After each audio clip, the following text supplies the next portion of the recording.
तो आज हम एक नया मांगा शुरू करने वाले हैं जिसका नाम है गॉड लेवलिंग। तो एपिसोड की शुरुआत में एक छोटी सी लड़की अपने भाई को कहती है, भैया उठ जाओ वरना ये लोग हमारे घर को जला देंगे, अंकल आंटी की जो बुक्स है उनको भी जला देंगे।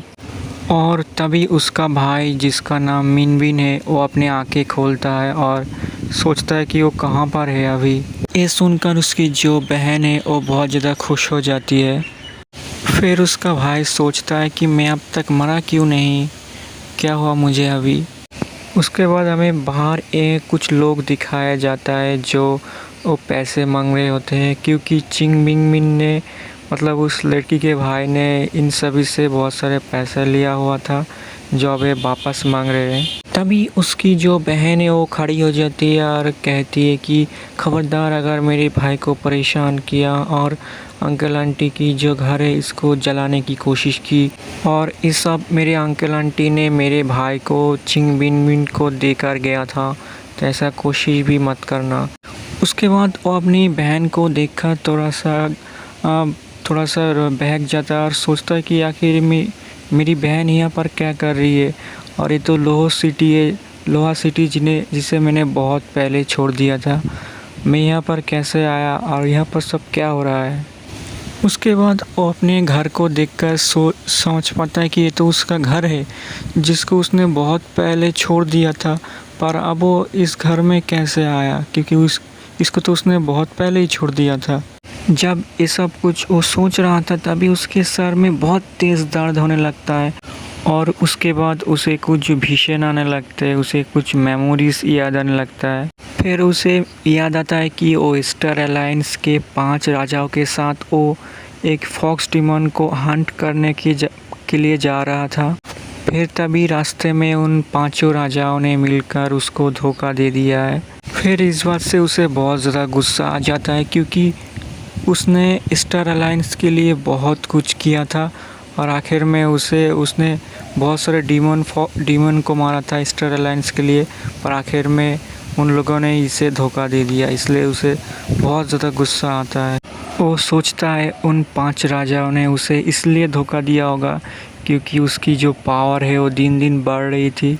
अगर वो लोग उसे नहीं मारते शायद वो एक दिन वो उनको अपना गुलाम बना लेता, इसलिए शायद उन लोगों ने ये सब कुछ किया होगा। उसके बाद वो अपनी बहन की तरफ देखता है, वो उसे देखकर समझ पाता है कि उसकी बहन अभी भी ज़िंदा है और ये लोहा सिटी है, इसलिए इसका मतलब है कि वो टाइम से पीछे आ गया है यार, वो टाइम ट्रैवल किए 10 साल पीछे आ गया है वो। और बाहर जो लोग थे वो बात करने लगते कि ये पागल हो गया क्या, ये ऐसे हंस क्यों रहा है, और इसे तो हमारा पैसा भी वापस करना है। फिर इनमें से जो बड़ा बदमाश है वो कहता है कि अगर तुमने मेरे पैसे वापस नहीं किए ना तो तुम में से ये जो छोटी सी लड़की है इसको हम ब्लैक मार्केट में बेच देंगे। ये सुनकर मिनमिन कहता है कि अगर तुम में से किसी ने भी शू को हाथ भी लगाया ना तो तुम में से सबको मैं छोटा छोटा पीस करके कुत्तों को खिला दूंगा, फिर मुझे मत कहना कि मैंने नहीं कहा था। शू भी अपनी भाई की ऐसी रूप देखकर वो भी थोड़ा चौंक जाती है। शू भी उसके भाई की ऐसी हिम्मत देखकर थोड़ा चौंक जाता है, क्योंकि उसे पता था कि उसका भाई इतना हिम्मत वाला तो नहीं था, फिर कैसे बन गया इतना हिम्मत वाला। और तभी उन गुंडों में एक कहता है कि तूने हमारे एक तो पैसे वापस नहीं करे, ऊपर से तू 2-3 दिन तक मिला ही नहीं, और अब जब तू मिला तू पैसे देने की जगह तू लेक्चर दे रहा है, तुझे बिल देखना है तूने कितना उधर ले रखा है। फिर शू उन सबको देखकर कहता है कि मुझे पता है कि मैंने कितना पैसा लिया था, टोटल 3 मिलियन। फिर तुम सब रिसिप्ट लेकर 3 दिन बाद आ जाना, मैं तुम सबको पैसे दे दूँगा, ठीक है। फिर वो सोचता है कि इसे कैसे पता चला कि 3 मिलियन टोटल है, और फिर जब वो तीनों एक साथ मिलाकर टोटल करते तो 3 मिलियन ही होता है।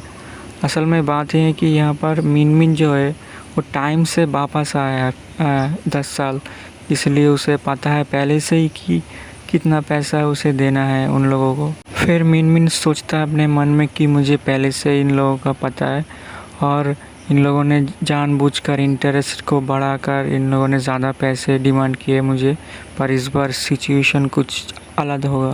फिर सब कुछ देखकर वो तीनों बदमाश जो आए थे वो लोग को लगता है कि कुछ तो गड़बड़ है, इसे कैसे पता कि कितना पैसा हमको देना है, क्या वो हमारे साथ मजाक कर रहा है या फिर कोई धोखा देने की कोशिश कर रहा है।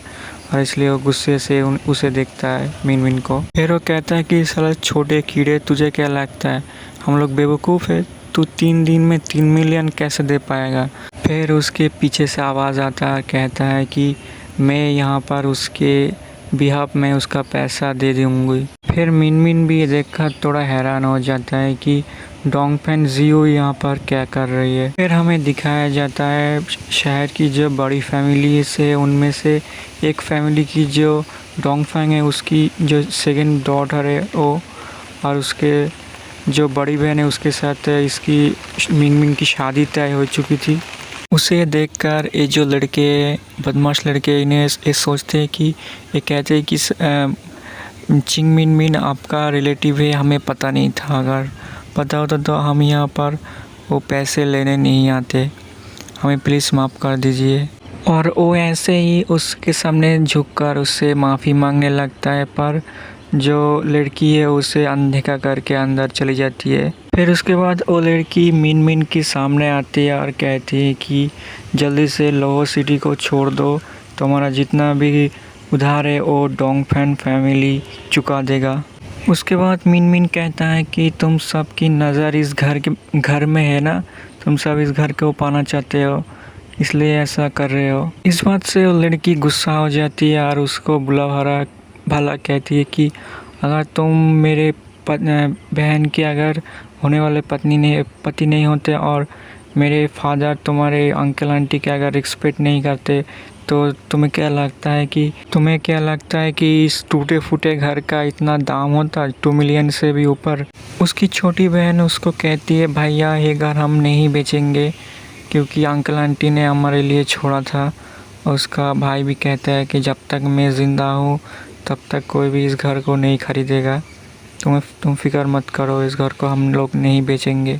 उसके बाद मिन मिन उस लड़की से कहता है कि अगर किसी को यहाँ से जाना है तो तुम हो, डोंगफेंग फैमिली की छोटी लड़की।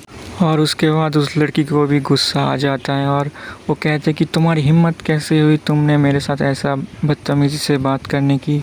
मिन मिन उन सब से कहता है कि तुम सब 3 दिन बाद आना और प्रूफ लेकर आना तुम सबके लोन का, मैं तुम सबका लोन दे दूँगा, एक भी पैसा नहीं छोड़ूंगा, सब दे दूँगा, समझे। और ख़ास करके तुम लड़की, तुम यहाँ से जाओगी या फिर तुम्हारा फिर से मैं रिस्पेक्ट करूँ जैसा कि मैंने अभी किया, वैसा रिस्पेक्ट फिर सुनना चाहती है तुम मुझसे, जल्दी यहाँ से निकल जाओ। इससे वो लड़का गुस्सा हो जाता है, कहता है कि मन में कहता है कि अगर इसकी हिम्मत तो देखो, इसकी एटीट्यूड तो देखो, हमसे ऐसे बात कर रहा है, अगर ये डोंगफेन फैमिली का रिश्तेदार नहीं होता तो मैं इसको देख ले। उसके बाद वो सभी यहाँ से चले जाते हैं और कहते हैं कि हम सब 3 दिन बाद वापस आएंगे पैसा लेने। उसके बाद वो लड़की भी यहाँ से चले जाने लगती है और कहती है कि मिन मिन मैं भी 3 दिन बाद आऊँगी और देखूँगी कि कैसे तुम 3 मिलियन पैसा कमाते हैं और उन लोगों को देते हो, मज़ा आएगा देखने में। मिन मिन भी उससे कहता है कि अगर मैं 3 मिलियन ढूंढ भी लेता तो अगर नहीं भी लेता हो तब भी तुम्हें इससे क्या मतलब है, मुझे तुम्हारे साथ कोई मतलब नहीं है, इसलिए यहाँ से दफ़ा हो जाओ। तो ये सुनकर लड़की भी बहुत ज़्यादा गुस्सा हो जाती है और वहाँ से उसको गाली देते चली जाती है। उसके बाद उसकी बहन उसे कहती है कि भैया आप बहुत दिन से सोए हुए थे और इसलिए आप बहुत ज़्यादा भूखे होंगे, मैं आपके लिए खाना बना देता हूँ, आप बिल्कुल भी फिक्र मत कीजिए। ये देखकर उसका भाई बहुत ज़्यादा खुश हो जाता है और अपनी बहन को वो ज़िंदा देखकर भी वो बहुत ज़्यादा खुश होता है। और जैसे उसको बुलाने लगता है तभी उसके कंधे पे चिड़िप चिड़िप करते करते उसकी जो बैटल स्पिरिट है वो आ जाता है। उसे देखकर बहुत ज़्यादा खुश हो जाता है और इस बैटल स्पिरिट का उसने नाम दिया था स्नोबॉल। मिन मिन उसे देखकर ये सोचता है कि ये अपने पहले स्टेज पर कैसे आ गया, ये तो पूरी तरह इवॉल्व था, फिर ये पहले स्टेज पर कैसे आ गया। उसके बाद मिन मिन समझ पाता है कि आखिर क्या हुआ। वो तो जो 10 साल पहले वो मर गया था, पर जो स्नोबॉल है उसकी एबिलिटी है कि वो टाइम को पीछे कर सकता है और इसीलिए इसकी सारी पावर चली गई और पहले स्टेज पर आ गया, क्योंकि वो पिछले ज़िंदगी में वो एम्पायर के हाथे जो स्टार अलायंस से उनके हाथों में मारा गया था। और वो सोचता है अगर स्टार अलायंस को ये बात पता होता तो पहले मेरे बैटल स्प्रिट को मारता, उसके बाद मुझे मारता।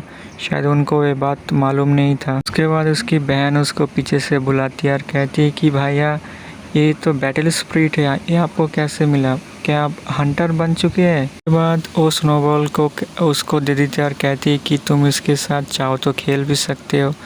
उसकी बहन ये सुनकर खुश हो जाती है। स्नोबॉल चिड़िप चिड़िप करते हैं उसकी बहन के कंधे पर चली जाती है और यहीं पर हमारी ये गॉड लेवलिंग की एपिसोड ख़त्म हो जाती है। अगर आपको कहानी अच्छी लगे तो लाइक शेयर ज़रूर कर देना।